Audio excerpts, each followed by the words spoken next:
Bismillahirrahmanirrahim. Assalamualaikum warahmatullahi wabarakatuh. Alhamdulillahirabbil alamin alladzi an'amana bi ni'matil iman wal islam. Asyhadu an la ilaha illallah wahdahu la syarikalah wa asyhadu anna Muhammadan abduhu wa rasuluh. Bersyukur kita kepada Allah Subhanahu wa taala pada hari yang cerah ini. Allah masih memberikan berbagai nikmat kepada kita. Wa in ta'udu nikmatallahi la tuhsuha. Kalau seandainya kita hitung semua nikmat yang Allah di muka bumi ini, niscaya kita tidak akan mampu menghitungnya. La in syakartum la azidannakum wa la in kafartum inna adzabi lasyadid. Seharusnya kita menjadi seorang hamba abdan syakura yang senantiasa bersyukur kepada Allah Subhanahu wa taala. Sebaliknya kalau kita menjadi orang-orang yang kufur nikmat, maka azabnya sangat pedih. Maka oleh sebab itu sekecil apapun, sebesar apapun nikmat yang Allah berikan kepada kita, senantiasa wajib kita syukuri setiap saat, setiap detak-detik jantung kita ini seharusnya kita memperbarui rasa syukur kita kepada Allah Subhanahu wa taala. Senantiasa mentajdid rasa syukur kita kepada Allah Subhanahu wa taala. Shalawatan wa salaman ala Rasulillah sallallahu alaihi wasallam alladzi akhrajan nas minadz-dzulumati ila nuril Islam. Mudah-mudahan kita sebagai umat Nabi Muhammad senantiasa istiqomah, wala tamutunna illa wa antum muslimun. Mudah-mudahan kita senantiasa tidak goyang, ya. Kita senantiasa tetap pendirian. Janganlah kita bertemu dengan Allah sebelum menjadi mukmin muslim yang sejati kepada Allah Subhanahu wa taala. Sahabatku, saudaraku, pecinta channel YouTube Bang Haji Nasty rahimakumullah. Sekarang ini saya berada di Sipirok, persis di kaki Bukit Siwohi, ya. Daerahnya dingin, lumayan cerah, kemudian sejuk, sangat cocok untuk kesehatan kita, udara yang ada di Sipirok ini. Dalam pertemuan ini saya akan lanjutkan pembahasan tentang hadis arba'in karya Imam Nawawi, imam besar, ya, dalam kumpulan hadis-hadisnya yang disebut dengan hadis arba'in. Adapun pembahasan kita pada kali ini adalah fokus kepada hadis yang kelima. Disebutkan an ummil mukminin Ummi Abdillah Aisyah radhiyallahu anha qalat qala Rasulullah sallallahu alaihi wasallam man ahdatsa fi amrina hadza ma laysa minhu fa huwa raddun. Riwayat Bukhari wa Muslim. Wa fi riwayati lil Muslim man amila amalan laysa alaihi amruna fi fa huwa raddun. Ya, saya ulangi, man amila amalan laisa alaihi amruna fa huwa raddun. Nah, dalam hal ini disebutkan tentang panggilan Ummul Mukminin. Ya, Ummul Mukminin ini semua istri para rasul itu dipanggil dengan Ummul Mukminin. Ya. Kenapa dipanggil Ummul Mukminin? Karena setelah Rasulullah meninggal, seluruh istri Rasul itu tidak ada yang boleh menikahinya. Sama dengan kita menikahi ibu kita, haram hukumnya. Maka digelarlah istri-istri Rasul ini disebut dengan Ummul Mukminin.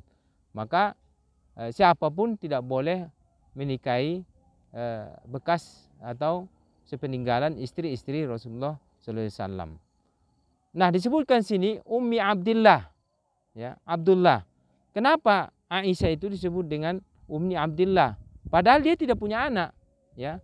Kebiasaan orang Arab itu seorang ibu itu dipanggil dengan nama anaknya. Contohnya saya, istri saya namanya Halimah Nurul Huda, ya. Maka dipanggil adalah ya Ummu Nusaibah karena Nusaibah itu adalah anak saya. Maka istri saya itu dipanggil orang Ummu Nusaibah. Nah, begitu juga Aisyah ini dipanggil dipanggil Ummi Abdillah. Ini menyatakan bahwasanya Abdillah ini adalah anak dari saudaranya Aisyah radhiyallahu anha. Kita fokus kepada inti hadis. Man ahdatsa fi amrina hada ma laysa minhu fa huwa raddun. Di dalam riwayat lain disebutkan man amila amalan laisa alaihi amruna fa huwa raddun. Artinya sesuatu amalan-amalan, ibadah-ibadah yang itu tidak ada petunjuknya, dalilnya, memerintahkan dan sebagainya, maka tertolak dia. Dalam istilah umumnya disebut dengan istilah bid'ah, mengada-ada. Nah, oleh sebab itu kita jangan salah mengertikan hadis ini secara monoton, ya. Tapi kita artikan secara melebar. Dalam arti kata, tidak semua yang dibuat amalan-amalan itu sikit-sikit kita tuduh bid'ah. Ada sebagian sekelompok, ada yang wirid yasin, ada yang ada yang kunut, ada yang bismillah dijoharkan atau disirkan, langsung kita menuduh itu bid'ah. Tidak. Yang disebut dengan bid'ah di sini adalah mengada-ada, memang tidak ada dalilnya, tidak dalam ranah perdebatan ulama, ya, kemudian tidak dalam perbedaan fatwa dan sebagainya, ya, tetapi memang tidak ada dalilnya. Contohnya para pemirsa pecinta channel YouTube Bang Haji Nasir rahimakumullah, ya, sholat itu 5 waktu, zuhur, asar, kemudian maghrib, isya, subuh, 5 waktu. Kemudian kita tambah menjadi 6 waktu. Contohnya qiyamul lail itu menjadi wajib. Nah, ini yang disebut dengan bid'ah. Menambah-nambah memang tidak ada dalilnya. Sholat 5 waktu jadi sholat 6 waktu. Atau umpamanya sholat subuh itu dibuat 4 rakaat. Nah, itu jelas bid'ah. Nah, tetapi yang terjadi, yang sering di tengah-tengah masyarakat itu, ya, sebuah kelompok menuduh kelompok yang lain itu sikit-sikit bid'ah.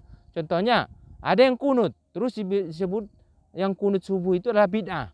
Nah, ada yang bismillahnya tidak dijoharkan tapi disirkan, lalu disebut bid'ah. Bukan itu, ya. Itu masih dalam ranah, dalam ruang, ya, perdebatan ulama atau ikhtilaful ulama. Selama itu dalilnya ikhtilaful ulama, siapapun kelompoknya yang melaksanakan atau tidak melaksanakan, tidak boleh menyalahkannya, ya. Contohnya kita sebutkan di dalam Al-Quran disebutkan aqimus sholah wa atuz zakat. Tunaikanlah sholat, tunaikanlah sholat, kemudian tunaikanlah zakat. Ibarat sholat dan zakat ini ibarat pohon, ya. Kalau kita lihat pohon ada pohonnya, tiang pokoknya sampai ke akar. Pokoknya sampai ke akar ini disebut dengan aqimus sholah wa atuz zakat. Itu sudah pasti, ya. Tetapi apakah masalah kunut itu wajib di sholat subuh atau tidak, bismillah dijoharkan atau dijoharkan atau disirkan, itu adalah dahannya, rantingnya. Dahan dan rantingnya masih terbuka perdebatan ulama, masih terbuka pendapat ulama yang lain, dalil-dalil yang lain, ya. Jangan kita secara langsung menyalahkan ini bid'ah dan sebagainya. Selama itu dalam ranah, ya, masih dalam ruang ikhtilaful ulama, boleh-boleh saja. Siapa aja kelompok yang melaksanakan atau tidak melaksanakan, tidak ada masalah. Karena itu adalah bagian dari ranting atau pokok yang di situ adalah masih ada dari pendapat ulama yang satu dengan ulama yang lain. Itu bukan dalam ruang disebut dengan bid'ah, tetapi itu ikhtilaf ulama. Siapapun boleh melaksanakannya, berkunut atau tidak boleh melaksanakan. Seharusnya para pecinta channel Bang Haji Nasir rahimakumullah, seharusnya kita jangan berdebat masalah kunut subuh itu, ya, diwajibkan atau tidak. Seharusnya kita buka perdebatan itu bagaimana orang datang sholat subuh itu, ya, berjamaah sama dengan sholat Jumat. Itu yang seharusnya kita diskusikan, itu yang seharusnya kita presentasikan, diskusikan, bermusyawarah, mencari jalan, ya, bagaimana teori menghadirkan orang sholat subuh itu sama dengan jamaah sholat Jumat, begitu ramainya. Itu yang seharusnya, bukan energi kita habiskan, ya, untuk berdebat, bertengkar, bahkan tidak sapa, saling mencaci, hanya masalah kunut yang itu masih dalam ranah, ya, ruang ikhtilaful ulama. Demikian mungkin yang saya pahami dari hadis ini. Kalau ada yang salah mohon dimaafkan. Wallahu a'lam. Wassalamualaikum warahmatullahi wabarakatuh.